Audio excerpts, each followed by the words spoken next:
Olá, pessoal, boa noite. Professor Anderson Freitas aqui. Então, vamos lá, o pessoal está chegando aqui na nossa live.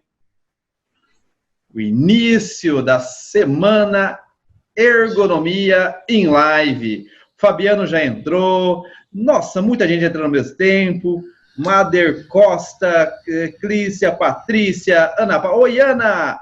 O Tiago Vuono, o Tiago já está aqui, a Clime, Daniela, nossa, muita gente entrando ao mesmo tempo.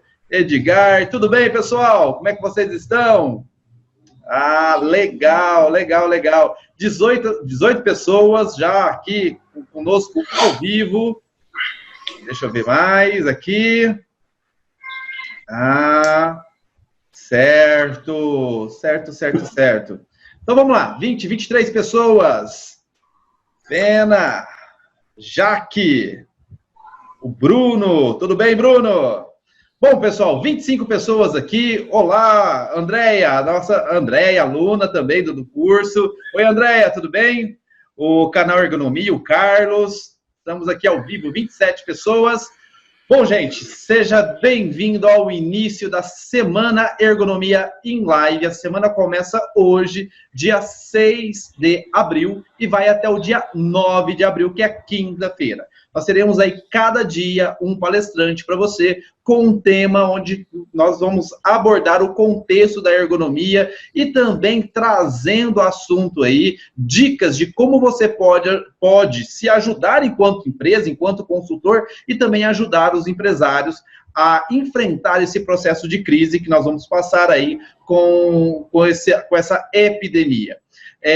Hoje nós temos um convidado muito especial que ele vai falar sobre ergonomia e nexo causal. Presta bastante atenção. Ontem nós tivemos um bate-papo super legal e ele colocando aí alguns detalhes sobre o aspecto do nexo causal. Então, daqui a pouco, ele está subindo aqui para vocês.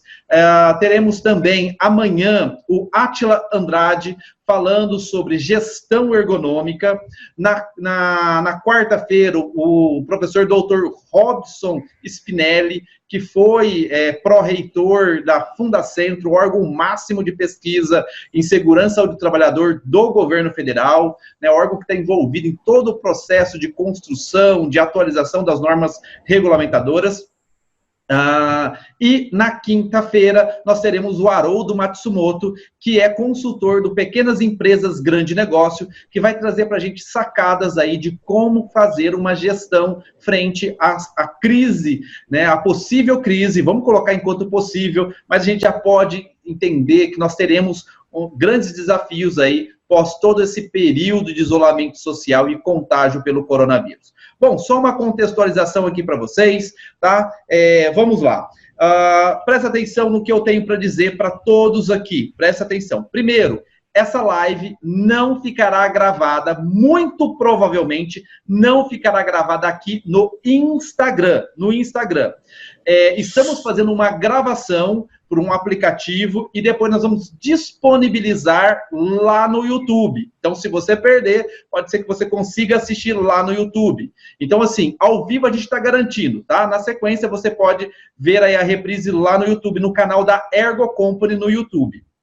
Então, essa é uma dica para você. Uma outra coisa, essa live, as 4 lives, o conjunto das 4 lives, lhe dará o direito a solicitar um certificado de participação, tá? Que vem o nome de todos os palestrantes, o cronograma, vem tudo isso no seu certificado, mas para você solicitar o seu certificado, você tem que assistir as 4 lives, E para isso, o que vai acontecer? Existe uma palavra-chave que vai liberar o seu certificado. Então, em cada live, eu vou trazer para você sílabas que vão compor essa palavra-chave. Então, preste atenção, anote aí, pega caneta, pega papel para você anotar as dicas e também as palavras-chave. Anderson, beleza, aonde eu clico para pegar o meu certificado? Já anotei a palavra-chave. O link para você ter acesso ao certificado, ele vai ser disponibilizado por um canal no Telegram. Presta atenção, canal no Telegram não é grupo, é um portal de notícia que essa ferramenta Telegram nos permite. Telegram é como se fosse um WhatsApp. Então, você pode solicitar aí o seu certificado através do link que eu vou publicar lá. Então, daqui a pouco eu te dou mais dica para você baixar, se você não tem ainda, baixar o Telegram no seu celular, instalar o Telegram e ir lá para dentro do grupo, dentro do canal, onde você vai ter o link do seu certificado, tá bom? Aproveitando que você já pegou caneta e papel, o nome do canal lá no Telegram, o Bruno já deu um joinha aqui, o nome do canal lá no Telegram é Ergonomia Grupo Raiz. Ergonomia Grupo Raiz. Então, é um canal no Telegram onde você vai encontrar o link lá na quinta-feira, depois da última live, para você clicar e lá colocar a palavra-chave e solicitar o seu certificado. Beleza? Tranquilo aí? Bom, gente, deixa eu achar aqui o palestrante, porque muita gente subiu aqui. Estamos num momento com 50 pessoas ao vivo e o palestrante ficou lá para cima. Ele até sumiu lá, né? Deixa eu tentar achar ele aqui. Deixa ele pedir para mim aqui um acesso aqui, para eu... Deixa eu ver aqui. Não estou achando o acesso aqui do palestrante. Será que eles podem, de novo, solicitar aqui a entrada? Qualquer coisa é só sair e entrar de novo, meu amigo palestrante, que eu vou contar quem é já. Bom, vamos lá. Gente, então tá. Deixa eu contar um pouquinho quem é o palestrante aqui, tá? Que ao mesmo tempo, deixa eu ver aqui, visualizar. Beleza, achei o palestrante. Gente, deixa eu apresentar ele, vocês vão ver a carinha dele aqui já, né? O nosso palestrante da noite é o Dr. Tiago Vuono. Ele é fisioterapeuta com especialização em fisioterapia do trabalho e ergonomia. E especialização em ergonomia também. Perito judicial e trabalha enquanto assistente técnico em ergonomia.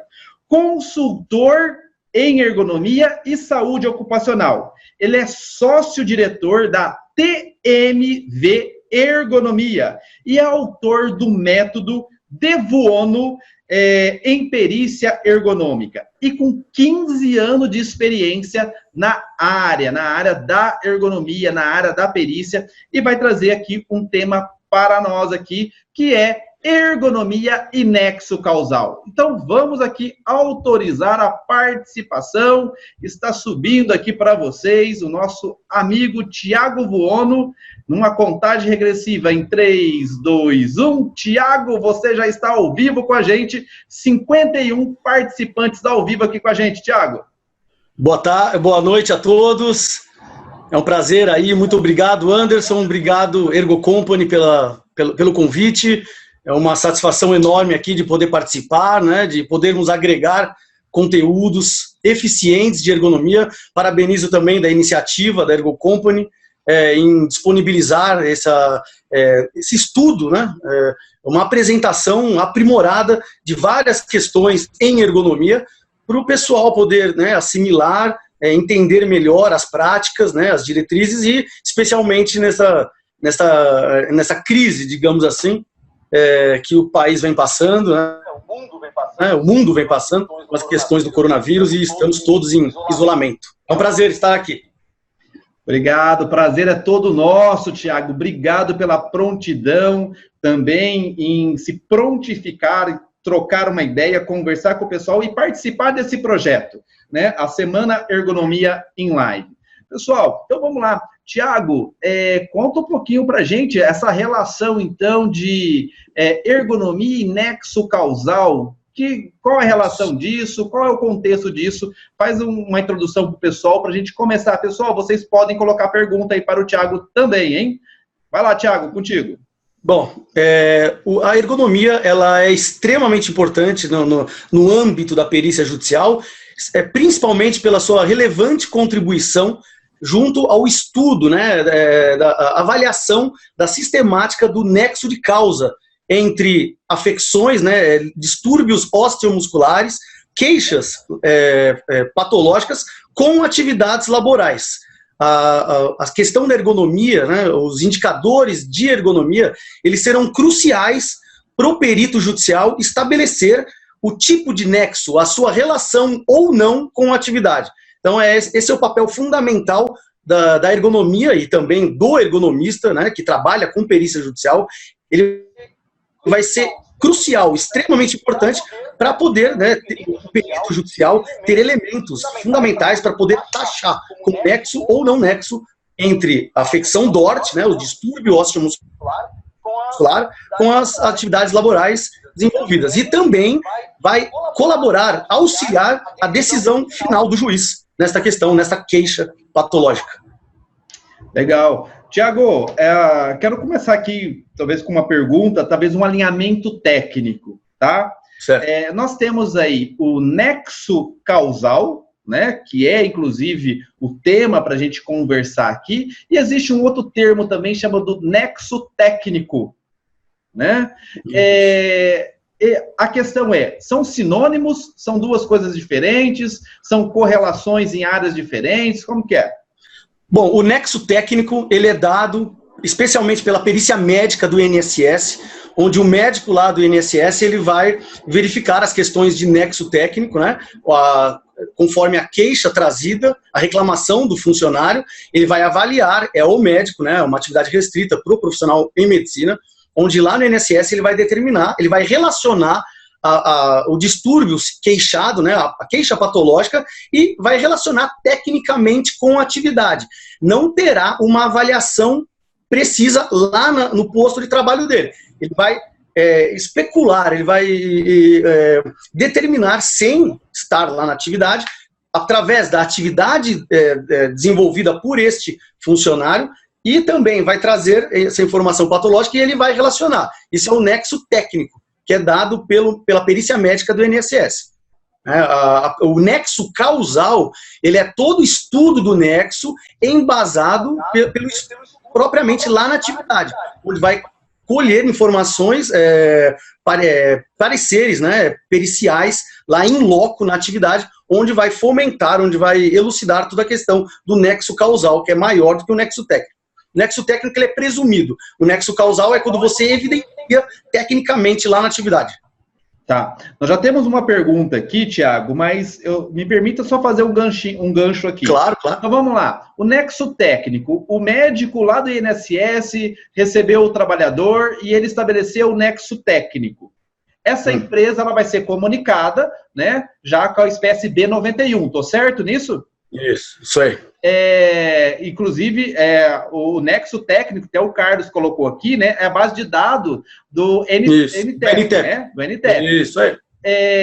Agora, assim, enquanto ergonomista, dentro de uma empresa, o que eu posso fazer a partir do momento que eu recebi, né, eu dentro lá, ou enquanto consultor, ou membro de um SESMIT, eu recebi um documento afirmando o nexo técnico, espécie B91. Perfeito. Eu posso contestar, eu posso... O que eu devo fazer agora a partir disso? Quando a empresa recebe a notificação do nexo técnico epidemiológico, nosso colega aqui até elucidou muito bem, obrigado. Desde 2008, teve uma mudança na legislação onde a empresa passou a ter que provar que aquela doença, aquela queixa patológica informada pelo trabalhador, ela não foi desenvolvida na atividade. Antes disso, era o próprio trabalhador que deveria provar. A partir de 2008, teve uma inversão do ônus da prova, onde a empresa, né, a organização, passou a ser responsável pela não caracterização. Ela, a partir desse momento, ela tem que determinar, provar que a queixa patológica não tem nexo, não tem relação com a atividade. Tá bom. A partir desse momento, a empresa elabora como se fosse um documento para esclarecer e para contestar o NTEP. É uma contestação do NTEP, onde o documento é agregado, organizado e levado para o INSS.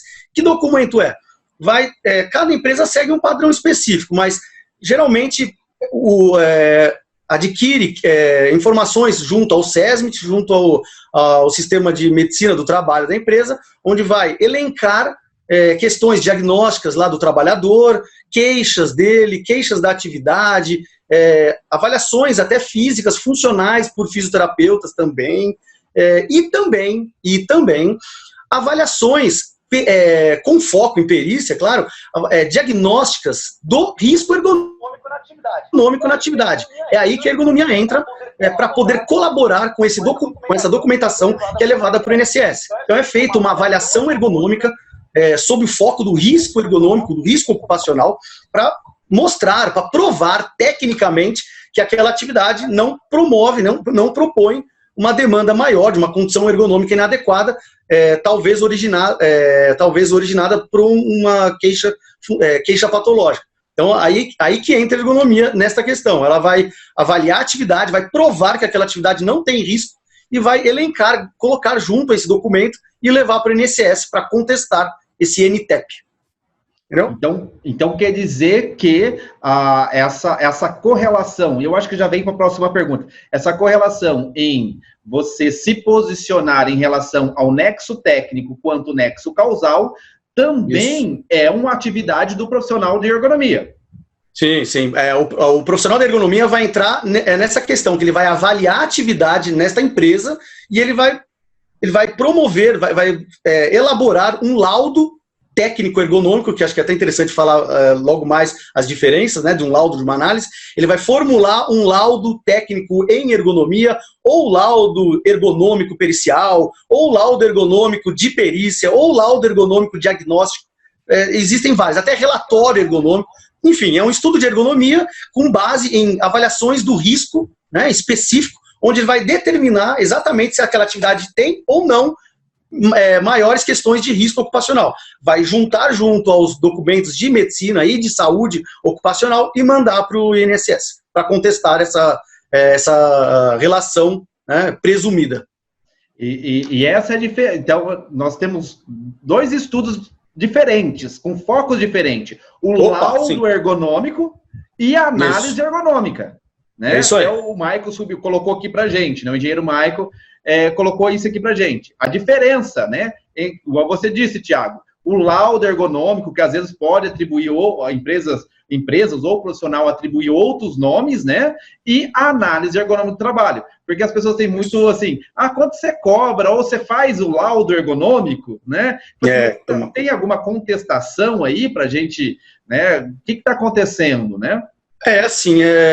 Dentro do âmbito judicial, eu não vou mentir, às vezes existem estudos de ergonomia com um nome escrito análise, sendo que até alguns magistrados, eles acabam até aceitando, questão apenas de nomenclatura, mas ela faz uma inversão aí de propósito, né? A gente sabe muito bem as diferenças que já consolidadas aí no âmbito científico entre uma análise ergonômica e um laudo ergonômico. A análise ergonômica, para começar, ela é um método, né, desenvolvido lá por Alan Wishner, e um laudo ergonômico é um documento para elucidação de dúvidas, né, de controvérsias.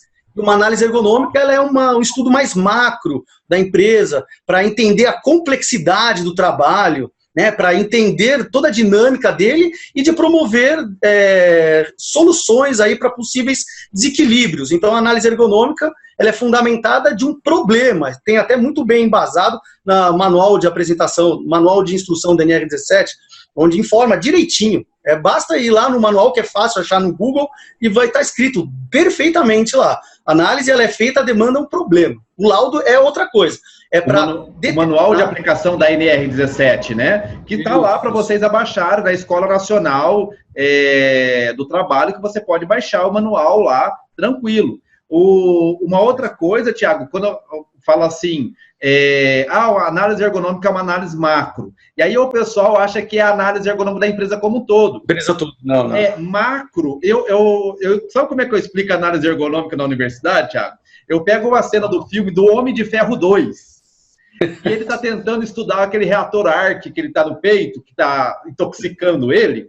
E ele pega lá perto pro Javas, né? Que ele está em 3D, e ele pede para expandir aquele reator Arc para achar que ele acaba descobrindo ainda um outro elemento, né?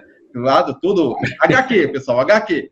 E isso é o macro. Você olhar todas as camadas do trabalho, você tem um problema único. Mas qual a influência de todas as camadas do trabalho, desde o planejamento estratégico da empresa, produtividade, trabalhadores, setor produtivo, como que tudo isso influencia em um único problema? não é analisar a empresa como um todo, fazer aquela análise ergonômica da empresa como um todo. Mas voltando aqui para o nosso tema, nexo causal e ergonomia e nexo causal. Já temos perguntas aqui, Thiago.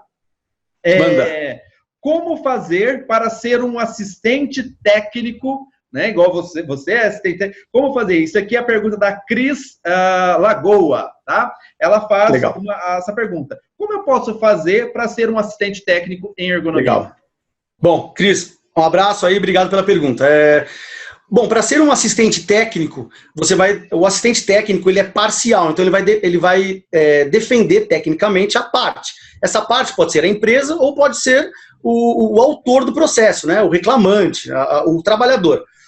Para você ser assistente, na base, né, através do Código de Processo Civil, basta quem está te chamando é que tenha como posso dizer, quem está te solicitando o seu trabalho é o responsável pela sua expertise. Então, através do Código do Processo Civil, você não precisa ser especialista em ergonomia, você não precisa ter formação de nível superior. Eu atuo também como perito e também como assistente. Quando eu estou como perito na empresa, eu encontro diversas vezes técnicos de segurança atuando como assistente técnico. Basta ele ter noções, né, básicas e convencer a empresa que o trabalho dele é bom de ergonomia. Para ser assistente técnico, não demanda ter nível superior e também não é obrigado a ter curso de especialidade em ergonomia. Basta quem está te chamando confiar no teu trabalho. Para assistente técnico, tá bom? Aí eu acho, então, na realidade, assim, a Michele tem uma pergunta parecida, mas ela coloca uma palavra que muda a sua explicação. Desculpa, tudo ao vivo. Porque, assim, tem uma pergunta da Marden Costa, que ela faz assim, quem pode elaborar o nexo causal? E a Michele, ela faz a seguinte pergunta, né? Para fazer perícia, precisa ser médico ou engenheiro? Então, são duas perguntas, né? Quem é que pode elaborar um nexo causal? A pergunta da Marden Costa. E a Michele perguntou, né? Para ser perito, você tem que ser médico ou engenheiro? Bom, a questão da pergunta, questões do nexo causal, quem pode determinar, né, o estudo do nexo é o profissional médico e o profissional fisioterapeuta. Particularmente, o fisioterapeuta atua em queixas DORT, né, de distúrbios osteomusculares ou distúrbios musculoesqueléticos. O fisioterapeuta ele tem habilitação, competência legal, tem um arcabouço aí jurídico que o protege, o que estabelece ele trabalhar como determinação da avaliação do nexo de causa. Profissional fisioterapeuta ou profissional médico, os dois hoje em dia atuam normalmente em varas acidentárias, varas trabalhistas, especialmente no estudo do nexo causal. Segunda questão foi... A segunda questão, peraí... para fazer perícia tem que ser médico ou engenheiro? Isso. O ato pericial, para você fazer a perícia, você tem que ser o perito do juiz. Para você ser o perito do juízo, você na condição de perito judicial, você tem que ter nível superior e você tem que comprovar a sua especialidade, a sua expertise naquele segmento. Então tudo vai depender da lead, né, da dúvida do processo. Qual seria a dúvida maior? Questões que envolvem diagnóstico nosológico? Profissional médico. Dúvida que envolve as questões de cinesiologia, de incapacidade, né, do estudo da funcionalidade, profissional fisioterapeuta. O estudo do nexo de causa entre relações de afecções DORT, né, de distúrbios osteomusculares, com atividades laborais realizadas, profissional, tanto médico como fisioterapeuta, com expertise em ergonomia. Existe também algumas questões onde o profissional engenheiro de segurança, ele atua na perícia ergonômica, também tem. Então, para você ser perito, para atuar no ato pericial, você tem que ter nível superior e comprovar a expertise naquele segmento onde você for chamado. Vale a pena até destacar, no Código de Processo Civil, a questão da perícia ergonômica, ela entra, né, especialmente no artigo 475 do Código de Processo Civil, onde trata como perícia complexa, né, onde abrange mais de uma área de conhecimento. Então, geralmente, o juiz pode nomear um perito médico e um perito especialista em ergonomia, que ele pode ser médico, pode ser fisioterapeuta, ou também pode ser um engenheiro. Então, a perícia ergonômica, o profissional é nível superior e está embasado por esse artigo 475, né, do Código de Processo Civil, que é através da perícia complexa, onde vão ter duas vertentes aí diferentes. Tá bom? Entendi. Ô Tiago, para você fazer o estudo do nexo, você faria um estudo, porque tem uma pergunta aqui, eu só quero fazer um gancho. Para você fazer um estudo do nexo, vamos supor, o trabalhador adoeceu da empresa. Você vai fazer um estudo do nexo, tá? Ou você vai fazer, por exemplo, um estudo ergonômico, não buscando talvez a causalidade, mas falou assim, olha, alguma coisa aconteceu, né? Nós temos um problema, um afastamento por algum problema. Então, no caso, internamente, o estudo é para a transformação dessas condições de trabalho. Ou, não, eu vou fazer também um estudo para laudar. Entendi. Quando você está dentro da empresa, como um ergonomista, ou como qualquer membro do SESMIT, engenheiro de segurança, médico do trabalho, fisioterapeuta do trabalho, enfermeiro do trabalho, será feito um estudo do nexo com todos esses profissionais envolvidos. É interessante essa troca de informações e esses focos agregados, consolidados entre o médico verificando as questões patológicas, né, da queixa do trabalhador, o engenheiro de segurança, ou também pode entrar a figura do fisioterapeuta do trabalho, como qualquer profissional, né, embasado em ergonomia, vai verificar as questões de riscos ocupacionais, avaliação da atividade, avaliação ergonômica na atividade, para tentar verificar se existe ou não esse risco ergonômico. Isso pode ser qualquer profissional dentro do SESMIT para fazer um estudo ergonômico com base no risco ocupacional. Esse estudo pode ser chamado como relatório ergonômico, né, relatório do risco ergonômico. O nome em si, nesta questão do NTEP, né, da contestação do NTEP, não existe um nome clássico. O único nome estabelecido que é o laudo de perícia judicial, que aí é o perito do juiz que faz.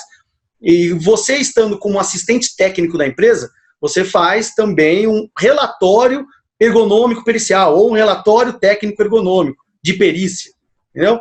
Ô Tiago, aí tem uma pergunta aqui que é do Carlos. O Carlos fala assim, cabe ao ergonomista avaliar o nexo em doenças psíquicas?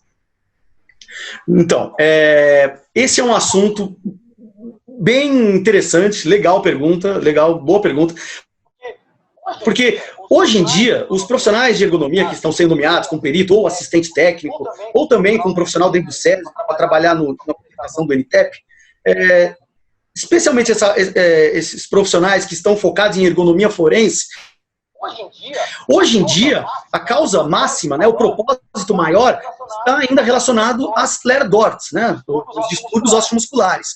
Mas, como todo ergonomista conhece que os transtornos mentais estão cada vez mais presentes aí, em anuários estatísticos, né, da Previdência Social, a gente consegue observar que os transtornos mentais, eles ocupam a segunda colocação aí das maiores queixas, né, de acidentes de trabalho. A ergonomia, ela é muito bem fundamentada para o estudo do nexo causal em distúrbios osteomusculares. Mas temos aí alguns profissionais de ergonomia que estão começando a realizar trabalhos excelentes de avaliações focadas em questão de ergonomia cognitiva, onde vai amparar o profissional médico, profissional perito médico, a estabelecer o nexo de causa relacionados às queixas de transtornos mentais, psíquicas, isso. Ou profissional médico, ou profissional psicólogo também. Tem demanda também, são os dois profissionais focados neste estudo. Mas o ergonomista, ele pode auxiliar esses profissionais em realizar avaliações ergonômicas focadas na cognição do trabalho, para poder subsidiar o parecer final, que vai ser feito por um médico ou por um psicólogo. Eu não tenho vergonha de falar que eu já neguei casos, viu? Alguns trabalhos. Até mesmo pela complexidade, eu percebi que naquele momento, Tiago, eu não tinha as habilidades necessárias para a complexidade de um caso. Sim, e quando a gente está falando de ergonomia, a gente está falando de uma ciência multiprofissional, né? E interdisciplinar.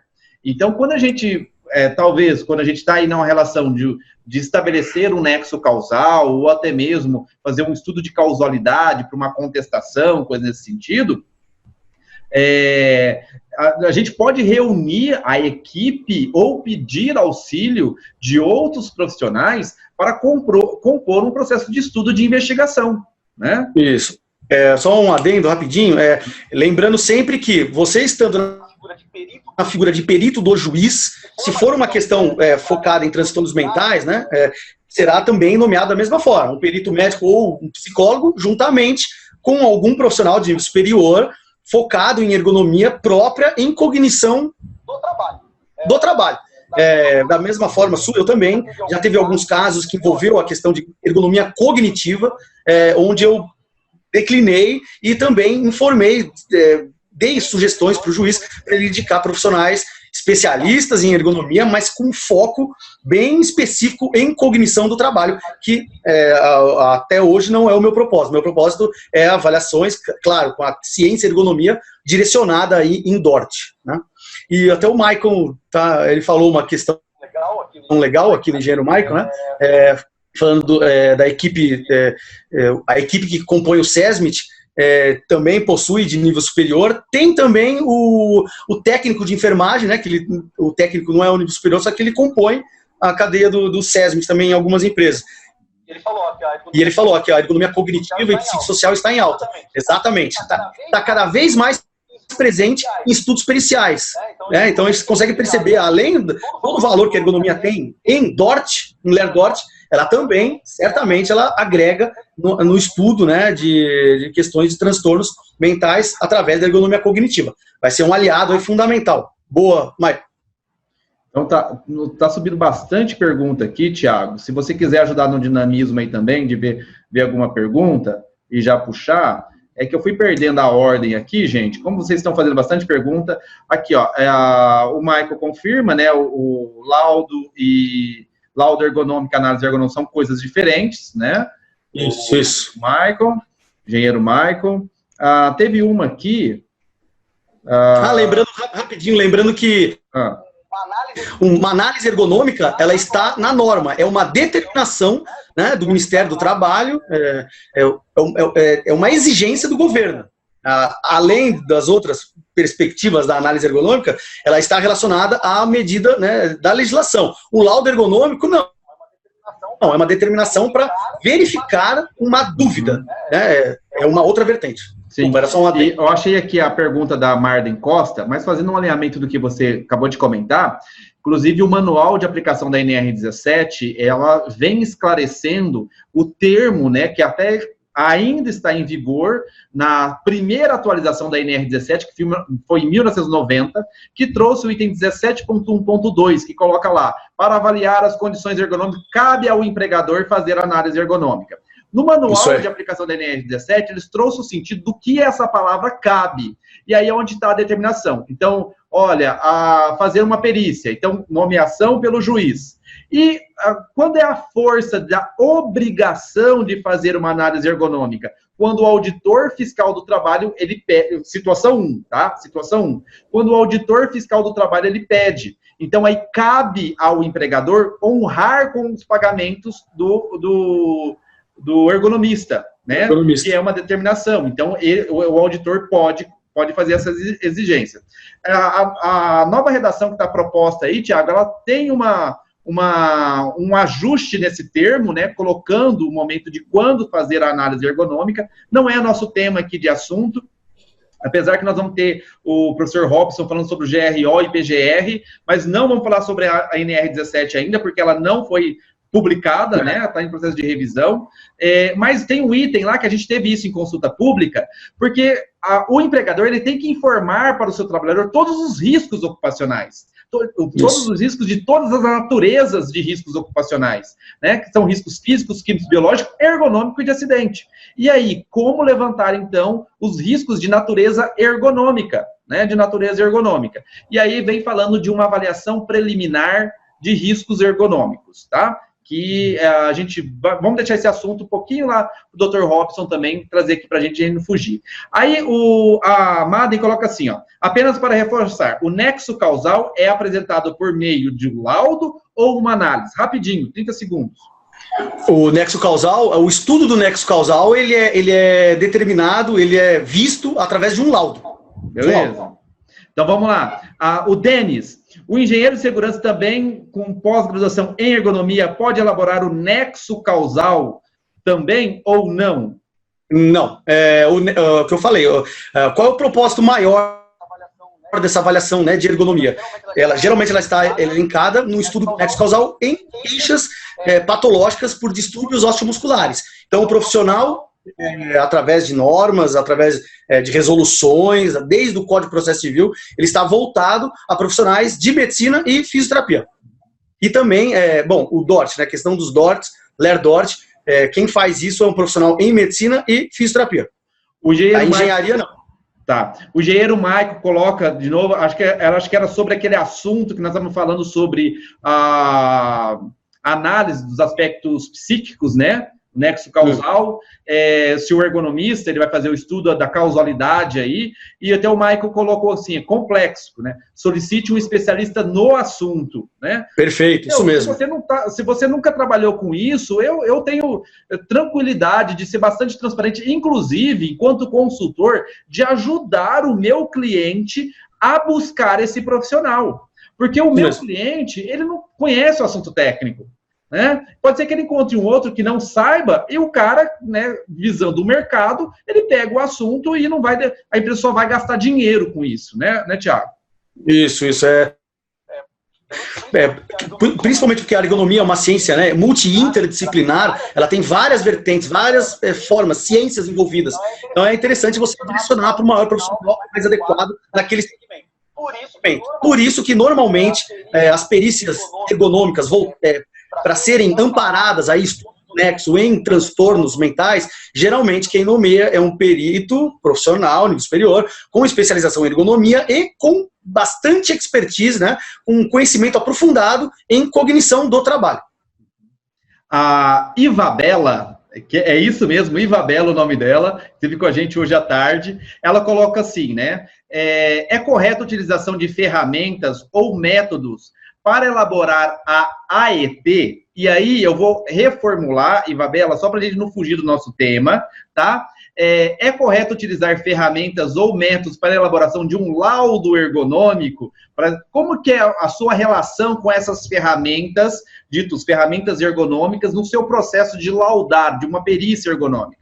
Isso, para você realizar uma perícia judicial, um laudo ergonômico pericial, você não obrigatoriamente precisa seguir 100% de uma ferramenta. Tem que ter comprovação, inclusive existe um artigo no Código de Processo Civil que o laudo tem que estar muito bem fundamentado, muito bem amparado por modelos, por normas, por metodologias. Mas quando ele fala isso, ele quer dizer que um laudo ele tem que estar muito bem fundamentado por referências, né, de literatura, referências científicas. Ele tem que seguir um roteiro. O pessoal geralmente confunde naquela obrigação de ter que usar uma ferramenta ergonômica num laudo de perícia judicial. Não, você não tem a obrigação de colocar uma ferramenta ergonômica. Porque a ferramenta ergonômica, boa pergunta também, é interessante, ela tem que se encaixar perfeitamente na atividade, ela tem que ser 100% compatível. Que é comum encontrar alguns laudos ergonômicos periciais, onde o profissional ele encaixa uma ferramenta de ergonomia, sendo que faltam ainda uns indicadores. Então ela acaba trazendo resultado aí duvidoso, né? Então tem que prestar atenção se ela realmente encaixa, ela está adaptada naquela condição, né? Naquela situação de trabalho. Caso contrário, você tem que usar outros modos. Claro, existem métodos, né? Modelos de laudos periciais em ergonomia, difundido aí por várias pessoas, vários profissionais que já trabalham há algum tempo. Cada um tem o seu método próprio para utilizar. Só que ele tem que ser muito bem amparado por ferramentas, questões, indicativos, indicadores científicos para poder te embasar no resultado, tá? Tanto para o laudo, a análise ergonômica também, ela caminha específica. Uma AET é um modelo, né, para o Wishner, onde você também pode ou não realizar uma ferramenta de acordo com a sua necessidade, de acordo com o que você encontrar lá na atividade. a ferramenta, a análise ergonômica ou o laudo ergonômico no âmbito pericial, ele tendo ferramenta ou não, ele não vai mudar a sua credibilidade, né? O que envolve maior é a expertise do analista para ele poder evidenciar e comprovar aí cientificamente se existe aquela condição de risco ou aquela inadequação da condição ergonômica. Enfim, ele tem que ter amparos técnicos legais, científicos. Mas colocar ferramenta ou não, aí é outra história, não é obrigação 100% de usar. Para não fugir, na verdade não é não fugir, para não deixar de responder a Ivabela, e Thiago, você pode fazer uma complementação também. Como ela pergunta da análise ergonômica, e eu quis a gente focar aqui um pouquinho, Ivabela, eu vou dizer assim, pouco eu utilizo ferramentas ergonômicas na minha análise ergonômica. E eu vou dizer uma outra coisa. A maioria das análises ergonômicas que eu já analisei, porque eu chego numa empresa, às vezes que já tem uma análise ergonômica, assim, eu vejo o uso indiscriminado e descontextualizado de ferramentas ergonômicas. Então, eu já peguei, por exemplo, uma multinacional que ela não tinha nenhum problema ergonômico a ser analisado pela análise ergonômica e que o profissional que fez a análise ergonômica daquela empresa, ela aplicou checklist do início ao fim, checklist de mesa, checklist de cadeira, checklist de computador, né? Literalmente para falar, né? Então, assim, não era uma análise ergonômica, era uma aplicação de checklist. Então, tem que tomar muito cuidado. E uma coisa que a gente estava conversando ontem, né? Qual é o objetivo daquela ferramenta, né? Às vezes você está analisando uma coisa, você quer colocar a ferramenta para quê? Para dar um peso, um valor na sua análise ergonômica? Já aconteceu isso, Thiago? Já. Para você trabalhar com análise ergonômica, também para mim, eu como perito, quando eu chego numa empresa para fazer uma avaliação, eu solicito para a empresa a análise ergonômica para dar uma olhada na atividade, né? Naquela condição que eu quero ver. Também, eu já verifiquei inúmeros casos de ferramentas mal empregadas, né, naquela condição. Ela anda até paralelo um pouco ao raciocínio pericial, lá na perícia ergonômica. Às vezes, em muitos casos, para falar a verdade, a ferramenta ela não se encaixa ali. Então, ela acaba não sendo utilizada. Basta você ter uma concepção boa para você verificar, relacionar, ver a condição inadequada, né, e poder embasar cientificamente. Agora, o emprego de ferramenta ou não há maiores necessidades, né? E eu vejo na prática pericial, os juízes também, muitos magistrados, eles vão, claro, eles solicitam, toda a justiça solicita um laudo muito bem embasado. Não significa que se você não usar a ferramenta, ele não vai estar embasado. Claro, você pode muito bem embasar uma condição pela sua expertise, né, pela sua experiência, você identificando, qualificando e também quantificando, relacionando com a literatura, independente de ferramenta ou não. Ela é importante? Ela é muito importante, uma ferramenta, muito. Até não está tirando aqui, né, a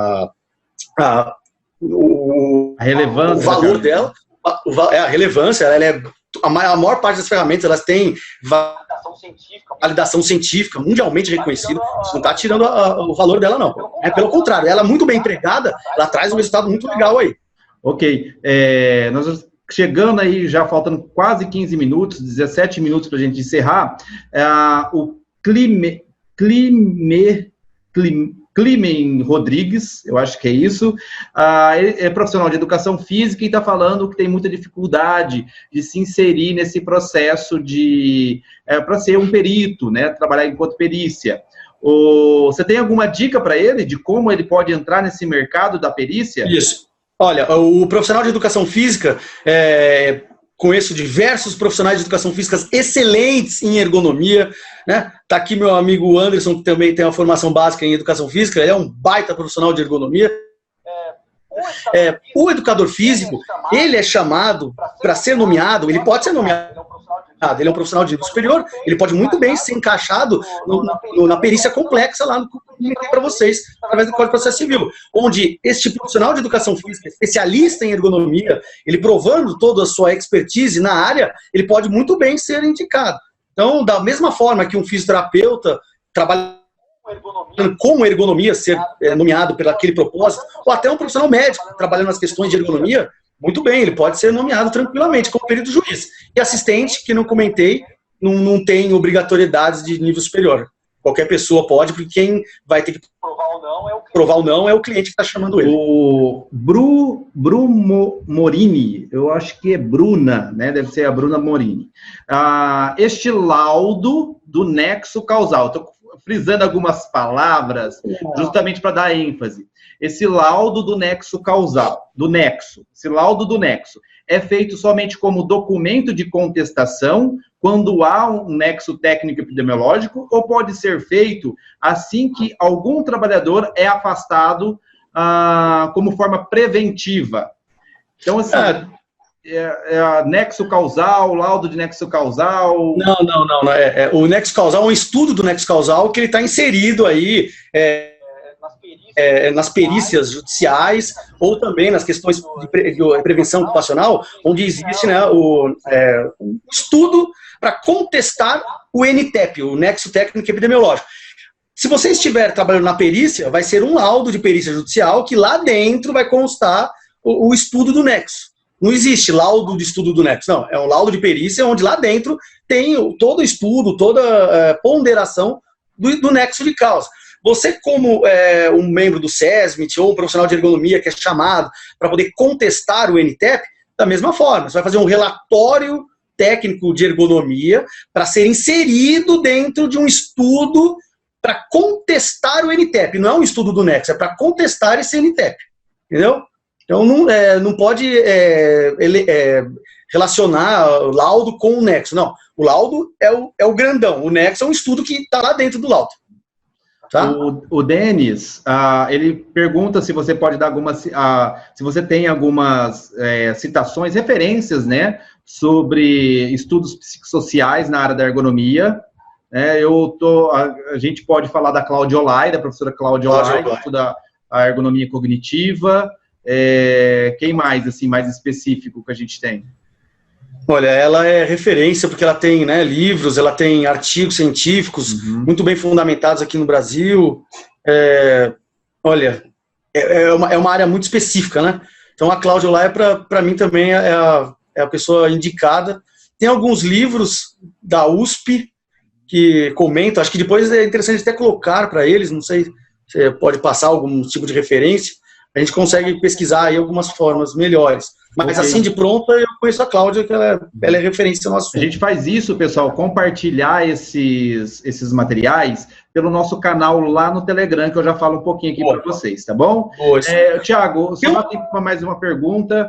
Tem uma pergunta aqui que teve uma pessoa que ela comentou, agora eu estou procurando aqui, como você faz para ser perito judicial? É a pergunta que eu estou, da Cris Lagoas? Essa mesmo. Ela mesmo. Acho que é ela. Para ser perito do juiz. Isso. Para você ser perito judicial, que é perito do juiz ou perito do juiz, você precisa ter nível superior e provar, né, a especialidade naquilo que precisa. Então você vai fazer um cadastro, e tem algumas formas. Você se cadastra no Tribunal Regional do Trabalho ou no Tribunal de Justiça, você vai pegar seu currículo, fazer uma apresentação, um briefing, né, e levar nas varas trabalhistas ou judiciais, leva no fórum da sua região.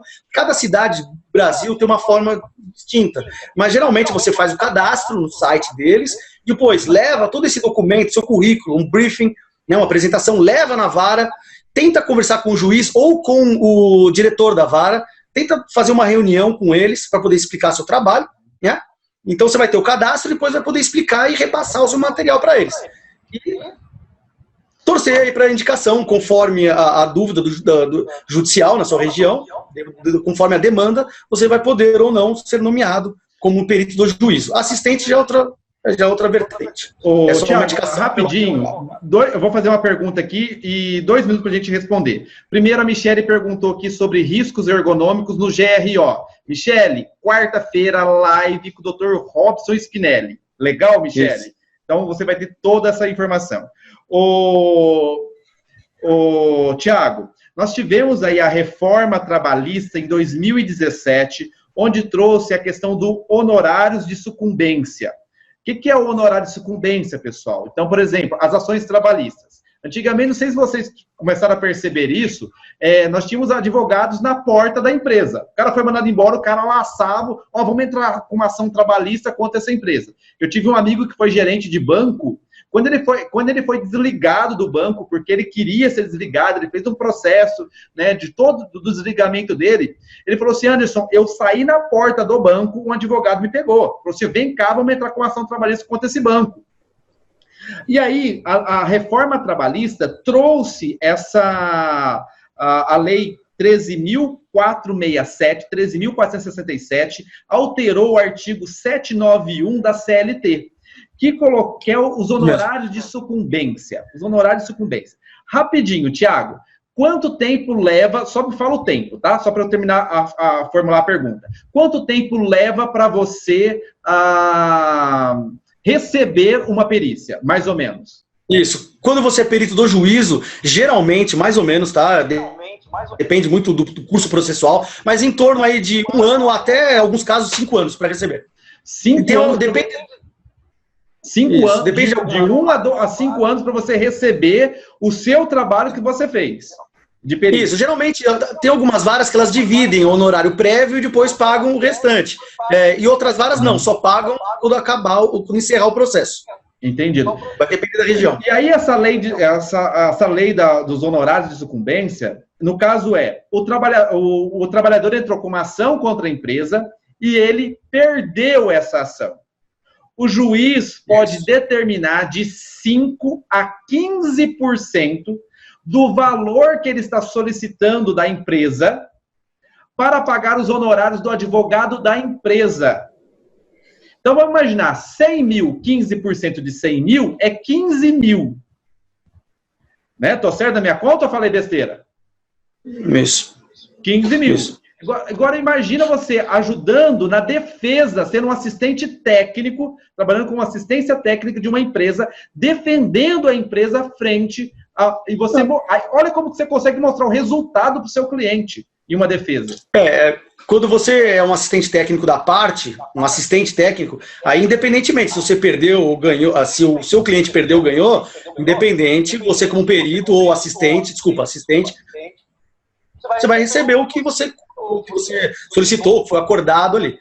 Mas o perito do juízo também, aí depende da parte que perdeu ou ganhar, ele tem o valor dele, ele recebe, mas o problema é o que você comentou muito bem, né, essa inversão onde quem perder vai ter que pagar os custos processuais que envolveram aí toda a ação. Por isso que hoje as demandas periciais, elas tiveram um decréscimo, elas caíram um pouquinho o número, justamente por causa dessa questão, né, por causa da reforma trabalhista. Isso. Inclusive, o doutor Flávio, ele coloca aqui, né, sim, os honorários de sucumbência são devidos aos advogados, né? Isso mesmo. Isso mesmo. Ô, Tiago, para a gente finalizar, o Tiago, ele é o autor do método Devuono de perícia ergonômica. Você quer falar um pouquinho sobre o método?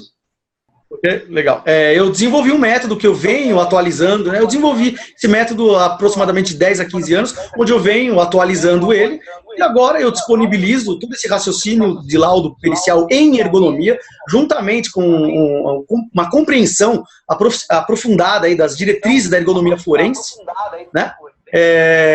E transformando num projeto de curso, onde eu dou esse curso em questões fragmentadas, né? Então eu tenho isso, eu tô com um projeto aí de abrir aproximadamente daqui um mês, mais ou menos, eu vou começar a divulgar. Então vocês podem entrar no @tmv.ergonomia, né? É um curso voltado aí especialmente para as diretrizes da ergonomia forense e um modelo de laudo ergonômico pericial, né? Com base na minha experiência e com base em literatura atualizada, um método que eu venho desenvolvendo, aprimorando aí aproximadamente 10 a 15 anos, eu trabalho com perícia. Então é um curso online que eu faço ao vivo, com turmas reduzidas, por isso que eu faço um curso fragmentado, né? Turmas fragmentadas, e aproximadamente aí 12 horas, onde eu desenvolvo toda a dinâmica aí de ergonomia forense e perícias ergonômicas, especialmente pelo método que eu desenvolvi, que é o método Devuono. E além disso, eu estou desenvolvendo 2 cursos de fisioterapia do trabalho e análise ergonômica, só que esses serão voltados a as plataformas online aí de metodologias em EAD. Legal, legal. Tiago, então daqui um mês o curso, nova turma. Qualquer aproximadamente um mês eu começo com graduado, né? Isso, profissionais voltados à saúde e segurança do trabalho serão todos convidados. Legal, legal. Pessoal, 3 minutos, que não o Instagram vai cortar a nossa live. Deixa eu falar. Tiago, agradeço aqui mais uma vez, tá? Eu que Mas espera aí, não saia que eu tenho um recado para vocês. Tiago, agradeço a sua participação. Vamos dar uma atenção agora para o pessoal explicando, Tiago, a questão como eles vão fazer para ter o certificado, tá bom? Nós já falamos no início, mas alguém deve ter perdido aí essa explicação. Bom, presta atenção, para você ter o direito ao certificado, você vai ter que participar das 4 lives e anotar as sílabas que eu vou ditar para você. E anota nesse momento a sílaba que você tem que vai compor a palavra-chave. A sílaba é aprem, aprem. A de abelha, P de pato, R de rato, E de elefante e N de navio. Aprende, aprendizagem, ok? Alguém digita aprem aí para mim no Instagram? Aprem. São as primeiras sílabas da palavra-chave, ok? Então você vai, no final das quatro lives, você terá a sua palavra-chave. E aí, Anderson, cadê o link para eu pedir? Acabou, assisti todas as lives, tem a palavra inteira aqui, que é o código promocional. Obrigado, a Clara colocou aqui, é isso mesmo, aprende. Aprende. Tenho aqui a palavra-chave inteira. Onde que está o link? O link estará no nosso canal lá no Telegram. O nome do canal é Ergonomia Grupo Raiz. Ergonomia Grupo Raiz. Então, você vai ter que baixar o aplicativo do Telegram, instalar o aplicativo, e lá no campo de busca, tá público esse grupo, tá? Esse canal não é um grupo, é um canal. Mas o que é um canal? É um portal de notícia no Telegram, tá bom? É um portal de notícia que eu vou colocar as informações de forma organizada para você. Inclusive, um passo a passo de como você vai emitir o seu certificado. Então, as primeiras sílabas, aprende. Os amigos colocaram aqui. Tiago, você quer fazer o seu fechamento aqui? Bom, muito obrigado. Quero agradecer a todos aí pela participação. Obrigado pelas perguntas. Desculpa se eu não consegui responder todas. Obrigado em especial ao Anderson, pessoal da Ergon Company, pelo convite. É um prazer enorme estar aqui. Estarei à disposição aí para futuras outras lives e outros estudos para compartilhar com o pessoal. Tá bom? É sempre um prazer compartilhar ergonomia com vocês. Ok, a Andréa já colocou aqui, né? Ergonomia Grupo Raiz lá no Telegram. Grande abraço e vejo vocês às 19h30 amanhã.